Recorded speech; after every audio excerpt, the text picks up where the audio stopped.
My name's Jaime Fennelly, and I perform as Mind Over Mirrors, and I play harmonium and synthesizers, and have been working on Bellowing Sun for the last 2 years. I wanted to kind of challenge myself to make music that was much more rhythmic, but still really connected deeply to what I was doing with just the harmonium. But also realizing that I didn't have to play the harmonium because now I have 3 musicians that I am working with, and that allows me to address really specific musical ideas that I want to do and kind of delegate through other people's musical personalities and instrumentation. It was a very process-oriented way to create a record. We didn't play all the pieces together after they were all rehearsed, record everything in 3 days and then mix it. It was a studio construction.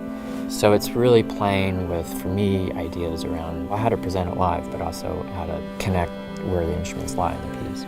I wanted to be able to continue this idea of the group experience on a stage together and kind of get rid of the proscenium seating and creating a visual component that was really immersive and filling the space. Timothy Breen, who's a visual artist and designer here in Chicago, he and I had been kind of talking about previously just visual concerns for Mind Over Mirrors, and so when the option of working on this larger scale piece came up, the two of us agreed that a zoetrope in an abstract form would probably fit the bill.